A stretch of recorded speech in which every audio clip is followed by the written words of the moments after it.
Hi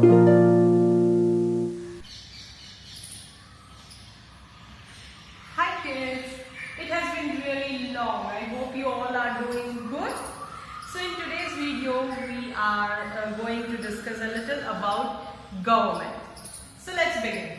Now the kids of your age would be having a lot of questions about government. Like why do we need a government at all? Is it good to have a government? Is it any helpful? We are having so many problems already. Nobody is, repairing the pothole outside my society, and oh, the drainage system has gone bad. Oh, the street light is not working, and oh, we are at war with China. Almost war-like situation with China. So why is government necessary if I'm having so many problems in my life? See, to tell you first, to clear your doubt before I explain anything, government is somewhere really important. How, we will obviously come to know, but to start with, I will give you a small example. If there is no government, if there is no ruling authority, for an example, you are in a class, okay, and teacher is not around, and if there is no custodian or monitor or a prefect who is taking care of the class, who is telling you to be quiet, who is suggesting that you should do your homework and not roam around here and there, and if there is nobody, no higher authority to take care of you, then what will happen? The whole class will go mad, right?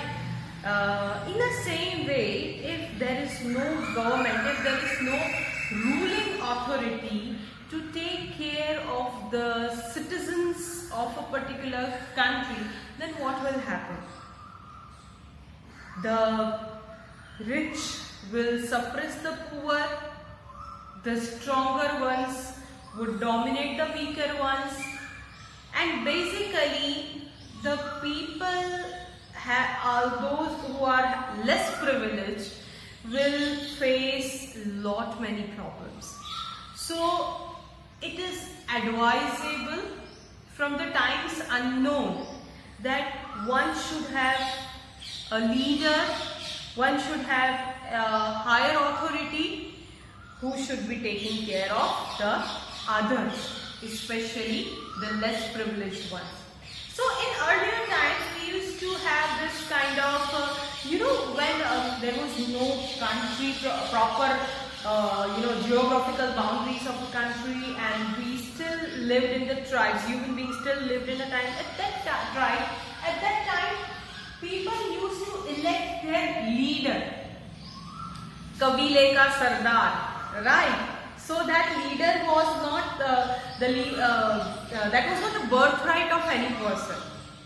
The strongest, the smartest, the wisest one was selected to become the leader of that particular tribe. Later on, it turned into monarchy. Monarchy, you very well know, king and the rule of the king, and then it started being the birthright of the king ka beta king, right? So then it became by birth you get the right to become the next king after the father. But now, once India got freedom from the clutches of the Britishers, the leaders, the freedom fighters, they sat around and they decided that we will not entertain monarchy anymore, right? And we will have a democratic government in our country. Democratic government for the people, by the people, of the people. So now we are having the representatives elected by the public. Your parents go to vote, right? And voting is very important. It is a duty of every citizen to go and vote. Okay, so now the elected representatives of the public, they attain some kind of authority, they come to some kind of authority and then they work for the people. Of course, it is very, very hard for, जितना बड़ा country उतना ज़्यादा complicated उसका political system होता है, resulting into adding into the complications for the government, the ruling party as well. But yes, it is very necessary for the government to work in the favor or for the people, for their betterment, and we as the citizens of you, especially the young buds of our country, it is under our right to question whatever is going wrong. If the street light is not working, nobody can tell me no, you cannot go out and complain. No, it is my right and I will complain. I will launch a complaint that street light is not working since past so many days, and what have you been doing for it? If the drainage system has gone bad, or if the say there is a pothole in the road which I travel every day, it is creating ruckus, it is creating a traffic jam. It is under my right to ask the particular related officials of the municipal corporation, and they are bound to give me answer that why the work has not been done. Okay, so now let's not ponder much into we'll talk about it in the later part of the chapter. But why is the government necessary? If there is no government, there would be a situation of anarchy.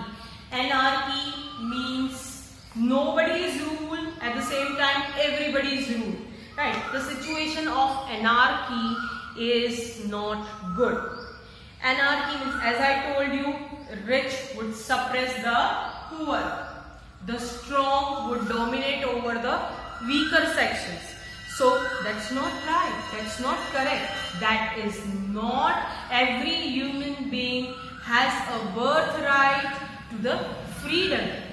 Okay, and to help that each and every human to attain that kind of freedom, we are having the government.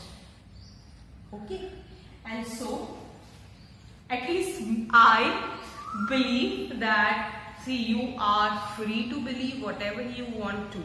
I can just show you the way. I cannot tell you what exactly to look at. So I believe that government is very important because ultimately it helps all of us to live a dignified life, to live a life of safety. We don't have to worry that tomorrow somebody will come and just shoot me up. No. Government assures safety. Government assures freedom. Government assures to stand by you whenever you need them. Okay. And government assures you protection. So there are certain things that you need to know about the government before before we finish with the chapter. Other things we'll discuss in the next part of the video. I hope you understood and have had a little perspective about government. See you soon. Bye bye. Take care of yourself.